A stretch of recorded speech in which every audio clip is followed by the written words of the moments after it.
From high atop Rattlesnake Hill, hello everyone and welcome to Phoenix International Raceway. Opened in 1964, this 1-mile desert gym has played host to NASCAR since 1988. Sporting a unique asymmetrical shape, this track's tight turns 1 and 2, backstretch dogleg, and wide and flat turns 3 and 4 present a difficult challenge for drivers and crew chiefs alike.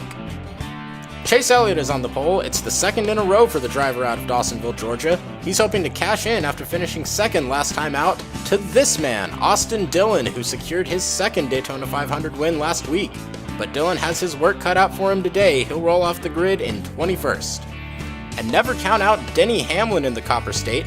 The two-time Phoenix winner leads active drivers here with an average finish of 10.8. And it looks like we're just about set to go racing here, so we'll bring you trackside for the command. Drivers, start your engines!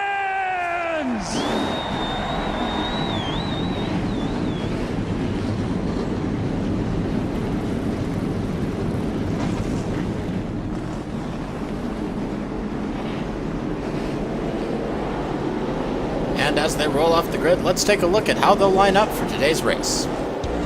Chase Elliott on the pole. Lining up next to him is the Velvet Fox, Ryan Blaney. Joey Logano is starting third, and next to him in row 2 is Bubba Wallace, defending winner of this race. Inside row 3, Bubba's teammate Tyler Reddick and Kyle Busch. In row 4, it's Tucson, Arizona's Alex Bowman and Fred Jones Jr. Starting inside of row 5, Christopher Bell, and to his outside, Ricky Stenhouse Jr. Starting in 11th, Brad Keselowski, and on the outside of row 6, Chris Buescher. Martin Truex Jr. is on the inside of row 7, Denny Hamlin lining up next to him. Then in row 8, it's Sean Gossett and Dat Jones' boy Eric Jones. In row 9, Corey LaJoie and Ross Chastain. In row 10, starting 19th, Daniel Suarez and Phoenix native Michael McDowell. In row 11, it's Austin Dillon and Justin Haley. Inside of row 12, Kyle Larson and Austin Cindric. Inside of row 13 is Todd Gilliland, and starting in 26th, Ryan Preece. Row 14 is Chase Briscoe and John Hunter Nemechek. In row 15 on the inside, it's William Byron, and starting in 30th, AJ Allmendinger. Row 16 is Harrison Burton and Noah Gragson. Row 17 on the inside, Ty Gibbs, and to his outside, Carson Hocevar. In row 18, it's Daniel Hemrick and Zane Smith. And finally, row 19 is Josh Berry, and starting 38th, Kaz Grala. Track conditions are going to be hot and slick as usual as the pace car dives down onto pit road. Chase Elliott leading the field as we get ready for 32 laps of action. Green flag is out and we're racing at Phoenix. And an early dive bomb from Gossett into turn 1. Martin Truex Jr. gives him plenty of room. A great jump from the 56 car. He'll pick up 2 spots off the start. At the front, it's Chase Elliott with the whole shot. Tyler Reddick has moved into 4th. Joey Logano doesn't quite have that 45 car cleared as Tyler Reddick is going to make a challenge for 3rd. Logano running a bit of a different paint scheme this week, somewhat reminiscent of the Steve Park days at Dale Earnhardt Incorporated. That is a beautiful paint scheme. Reddick on the inside, and he will clear Joey Logano into turn 1, move the 45 to 3rd, and we've got a 3-wide battle. This is for 9th position. Fred Jones Jr. battles RFK teammates Chris Buescher and Brad Keselowski. Well, that's resolved, but now we're 3 wide for 13th. Gossett, Truex, and Stenhouse Jr. A veritable hornet's nest if you're outside of the top 5. Here's Alex Bowman and Kyle Busch side by side for 6th place. Busch still looking for his first win for RCR in the virtual Goodyear Cup Series. Finished a disappointing 15th in last year's points championship. Hanging tough with Bowman on the outside and now has a run as they exit turn 2. Alex Bowman still has his nose on that left rear quarter panel, but Kyle Busch has now cleared the 48 car. Kyle Busch into 6th. And how about Denny Hamlin? Started today's race in 14th, currently battling on the inside of his teammate Christopher Bell, moving into 8th place already. Keep an eye on that 11 car. He could be a factor late as we're 3 wide and contact! Sean Gossett into Chris Buescher, into Christopher Bell. Everyone keeps their nose pointed in the right direction, and there doesn't appear to be much damage on that 17 car, but a little argy-bargy from Sean Gossett. Buescher probably none too pleased with Gossett after that, and he'll fall back 2 spots into 11th.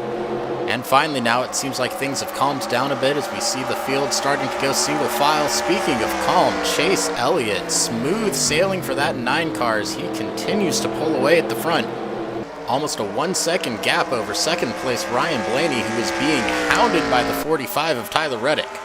Reddick sandwiched between 2 Penske teammates in a 3-way fight for second. Logano looking low, but the run is just not theirs. They pass under the Goodyear pedestrian bridge. Single file through the top 10 now as Tyler Reddick is going to take a peek low. Doesn't look like he has a run either though, so he'll fall back in line, and Chase Elliott is loving watching this battle in his rearview mirror. The harder these 3 fight for second, the further off into the distance he sails. And I think Blaney, Reddick, and Logano realize that as they seem content to ride in line and try and catch up to the 9 car of Chase Elliott, who has led every single lap so far today. Further back, Denny Hamlin making a pass on Alex Bowman for 7th as Kyle Busch is going to take a look underneath Bubba Wallace for 5th. Wallace, the winner of last year's race here in Phoenix after a dramatic last lap pass on Austin Cindric. He'll use the momentum on that outside lane coming out of turn 2 to hold on to 5th for now. Nice to see more than one viable racing line early as here's Gossett on Alex Bowman looking to take away 8th. Gossett staying glued to that yellow line as he'll draw side by side with the 48 car. Door to door coming out of the corner and they almost touch. Give the advantage to Gossett at the stripe. He's had a pretty good day so far, up 7 positions from his 15th starting spot. Meanwhile, Alex Bowman complaining of a tight handling race car. He's down 2 positions since the start of this race. Chatting with crew chief Blake Harris about the adjustments he wants on the next pit stop, and Gossett lunges deep into turn 3, trying to take 7th away from Denny Hamlin.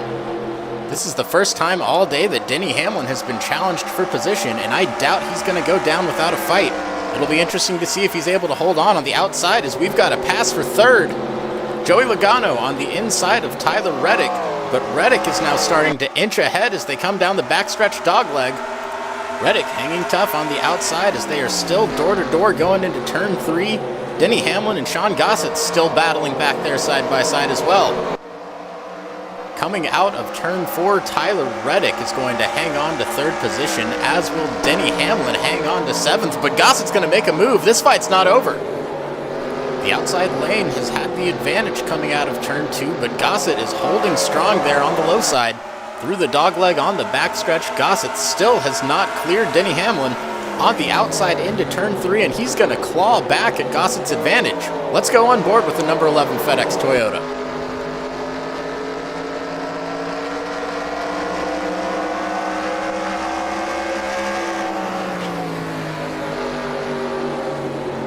Hamlin right up against the back bumper of Gossett. They may have even touched, but Gossett gets a great launch out of turn 2, and he's going to start to pull away. Taking a look now on the inside of Kyle Busch, but Busch throws a block. Gossett is forced to regroup as Denny Hamlin will come right back at that 56 car once again. Meanwhile, Kyle Busch threads the needle and is challenging Bubba Wallace for 5th. Further up, Joey Logano is taking a look underneath Tyler Reddick, and Denny Hamlin puts the bumper to the 56. Shades of Texas Motor Speedway late last year, Denny Hamlin once again using the chrome horn on Sean Gossett, but Gossett recovers and hangs on to the position. Kyle Busch still working on the inside of Bubba Wallace, and now a mistake from Gossett. Looks like he wheel hopped it going into turn 3, and Denny Hamlin a big slide into Gossett. The 11 and 56 make contact once again, elbows out racing, and now Gossett's in the wall. The day starting to unravel for that 56 team, and that could be some catastrophic damage there. These composite bodies are pretty strong, but a lick like that could knock the alignment out. It could cut a tire. We'll have to keep an eye on that 56 car. Looking low into turn 3, Gossett's going to stick his nose on the inside of that 11 car. Gossett doesn't think he's out of the fight yet. Kyle Busch and Bubba Wallace continue to fight side by side for that 5th position. That's allowed Joey Logano to pull a gap on this fight for 5th. Neither driver giving an inch, but every single point matters in a full season points championship. Denny Hamlin has something to say about this battle, though. He's going to give that 23 car a push. Bubba Wallace finally clears the 8 car of Kyle Busch, and a huge dive bomb from Gossett. He was in the wall 2 laps ago, and Sean Gossett says, "I didn't hear no bell." 3 wide as they exit turn 4. A little slide from that 56 car. He has to back out, but there has been no question that Sean Gossett is Mr. Excitement today. And while we've been distracted with this battle, Tyler Reddick has gotten around Ryan Blaney for second. They'll fall back in line and try to chase down Chase Elliott, who stretched his lead to almost 1.3 seconds. We've got a 3 wide battle further back. Martin Truex Jr., Fred Jones, and Christopher Bell just outside of the top 10. Nearing the halfway point in this one, and even though there hasn't been a lead change, there are plenty of battles throughout the track. They are 3 wide going into turn 1, and that is going to be really tight. Fred Jones sandwiched between Daniel Suarez and Christopher Bell. Bell loses a bit of ground, and is Keselowski going to make it 4 wide? No. For a moment, it looked like there was an opening, but that door is slammed shut. They are still 3 wide down the backstretch. How'd you like to be stuck in this rush hour traffic? It's Daniel Suarez inching forward, and Christopher Bell slowly losing ground, but refusing to go down quietly. He is still trapped on the outside of a 3 wide situation. Once again, it's going to be a tight squeeze going into turn 1. Brad Keselowski surrounded on all sides. His spotter probably sounds like an auctioneer right now. Still 3 wide as they approach the dogleg. That's difficult to do 2 wide. I bet it's terrifying 3 wide. Ricky Stenhouse Jr. falls in line behind Brad Keselowski, and for now, we go back to just 2 wide. Everyone breathing a small sigh of relief for just a moment. And at the front, Chase Elliott continues to lead, but we've got a development happening. Tyler Reddick is starting to close the gap. On board with the second place driver, he's been shaving a little less than 1/10 of a second off the lead per lap and has cut the lead to under 1 second. Last time by the start-finish line, the deficit for Tyler Reddick was 0.95 seconds. Let's see what it is at the stripe here. 0.81, the 45 is closing. And if he continues to do so at this rate, Tyler Reddick is going to have plenty of time to catch up to the rear bumper of that 9 car. Any driver will tell you, though, catching somebody is one thing, passing them is another thing entirely, especially when a win is on the line. We'll continue to keep tabs on this battle as it develops. Meanwhile, Sean Gossett seems to have fully recovered from his scrape with the wall several laps ago. He has been steadily climbing through the field, now challenging Bubba Wallace for 6th. Gossett easily clears the number 23 of Bubba Wallace as they come out of turn 2. Bubba Wallace now coming under fire from Kyle Busch. Chris Buescher also in the mix, and Martin Truex Jr. starting to come on in the second half of this one. He's moved into the top 10. All 4 cars single file, but it looks like Kyle Busch may have a run coming out of turn 4. He does, taking a look on the inside of that 23 car. And everyone behind these two says, oh no, here we go again, as there's a little bit of contact. Wallace tried to arc down in front of Kyle Busch, but he just wasn't clear. Kyle Busch looking to draw even as they go through the dogleg. It took outside help in the form of Denny Hamlin to resolve this battle last time. How's it going to resolve here? Busch gaining ground on the inside lane. Bubba Wallace is going to try to ride the momentum of the outside, but Kyle Busch, as they come out of the corner, pulls ahead by about a hood length and is going to have the advantage going into 1. Busch clears Wallace mid-corner, but now Bubba Wallace fighting back. Using the higher banking out of turn 2, Bubba Wallace is going to draw even with the 8 car once again. These two have been at it all day, it seems like, as they're still side by side going into turn 3. Kyle Busch is going to pull ahead, and now Chris Buescher is going to try and follow the 8 car through. 10 laps to go this time by, and it is no surprise Denny Hamlin finds himself near the front in the closing stages. He's going to try and get 2 for 1 on the Penske duo. We've seen it's been difficult to complete passes in 1 and 2 if you're not clear by mid-corner, and Ryan Blaney is still to the outside of that 11 car of Denny Hamlin. Blaney fighting hard on the outside. Joey Logano's going to stick with his teammate in that middle groove there. And now a wiggle from the 12. Blaney has to step out of the gas, and Joey Logano is now going to pull alongside his teammate. Denny Hamlin now has some room to breathe in 3rd, and 9 laps to catch up to the leaders. If Tyler Reddick catches Chase Elliott and they start battling each other for the lead, that could slow them down enough to make this a 3-car fight for the win. Looking at timing and scoring, however, Reddick's charge has stalled out for the past 3 laps at 0.4 of a second. Reddick may have used up his tires trying to close in on the leader, or Chase Elliott could have found something else in the tank and turned up the wick. Meanwhile, it looks like Logano is completing his pass on Ryan Blaney to move into third. A little further back is where the action is. This is the battle for ninth. Martin Truex Jr. passing Bubba Wallace, who's starting to struggle in the late stages of this race. Wallace began the day on the outside of row 2, but after 2 extended side-by-side battles with the 8 of Kyle Busch, it looks like he may have burned his tires off, especially being stuck on the outside for both of those battles. Wallace now in danger of dropping out of the top 10.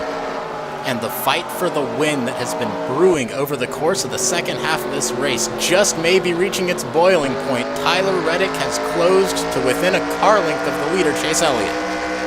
Over the past 3 laps, the gap from first to second has been 0.43 seconds, 0.33 seconds, and now 0.28 seconds. The fight for the win is on. We're going to go on board with Reddick as he tries to chase down the leader.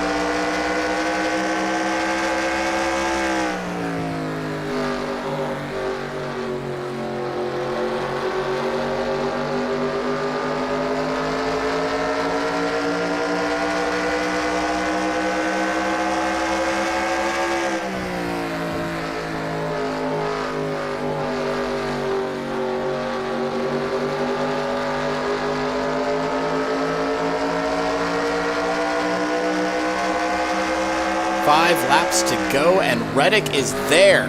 For the first time since the drop of the green flag, Chase Elliott is going to have to defend his lead. Elliott, the pole sitter at Daytona a week ago, only managed to lead 1 lap during that race. Now that he's attempting to go flag to flag, you can bet he is going to fight tooth and nail to keep this lead. Denny Hamlin is about 2 seconds back in third. He's got a little less than 4.5 laps to join this battle. Tyler Reddick within striking distance now of Chase Elliott. When is he going to make his move, and will he use the bumper to move Chase Elliott out of the way? Elliott's been to victory lane here once before in 2020, and Tyler Reddick is looking for his first Phoenix win.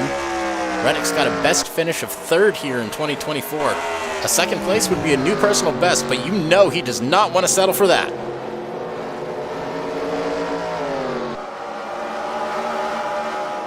It's going to be 3 to go as they cross the start-finish line. Elliott holding about a half a car length lead at the stripe.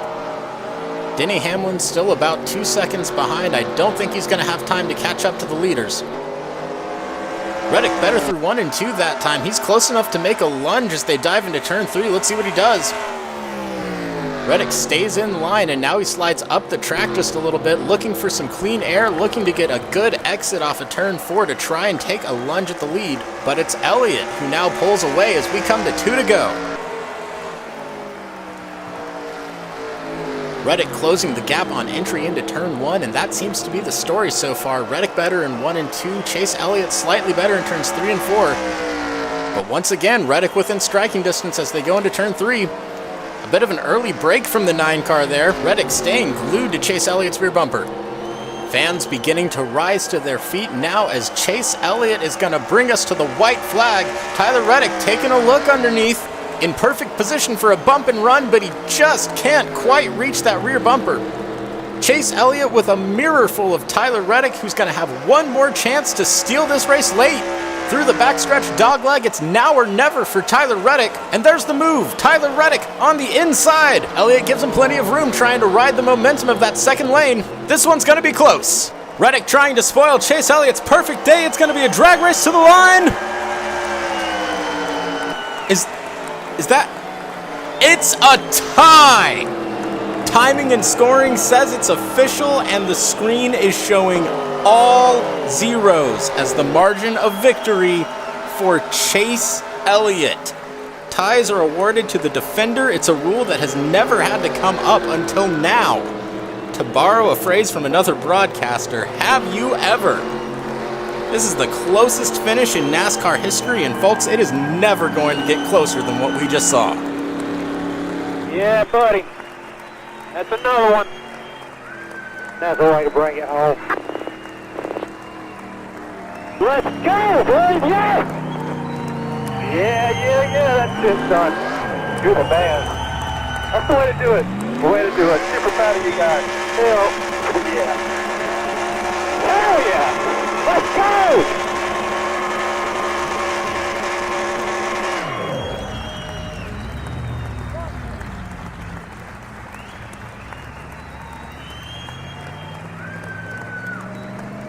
how appropriate is this? Chase Elliott embarking on a Polish victory lap at the place it was invented. Elliott honoring Alan Kulwicki, who in 1988 earned his first career win and did the first Polish victory lap, driving the track backwards so that he could be closer to the fans and wave. And as the 9 team celebrates, we'll take a look at the unofficial results. Chase Elliott led every single lap on his way to victory ahead of Tyler Reddick. Then it's Denny Hamlin in third, who was today's biggest mover, moving up 11 spaces from his 15th place starting spot. Joey Logano's in fourth, and Ryan Blaney rounds out the top 5. Then it's Sean Gossett, Kyle Busch, Chris Buescher, Martin Truex Jr., and Bubba Wallace, who hangs on for a top 10 finish after starting 4th. Arizona drivers Alex Bowman and Michael McDowell finishing 11th and 16th respectively. Austin Dillon, coming off his Daytona 500 win, finishes 19th. Austin Cindric, who was passed late for the win last year at Phoenix, finishes a disappointing 28th today. And here's a quick look at the final 8 positions, all drivers finishing on the lead lap. And with 2 races in the books, it's no surprise Chase Elliott is the points leader by virtue of his win today and a 2nd place last week. Austin Dillon holding on to 2nd, and Joey Logano off to a good start in his title defense, 3rd in the points. And a quick look at the rest of the drivers, only 2 races in, so no surprise to see a few ties in points here. What is a surprise is to see William Byron buried so far back in 33rd, but he did get caught up in the big one last week at Daytona. Well, that's going to do it for the virtual Goodyear Cup Series from Phoenix International Raceway. Thanks for joining us, and we hope you'll join us next time as we visit Austin, Texas and Circuit of the Americas for the first road course of the season. We'll see you then.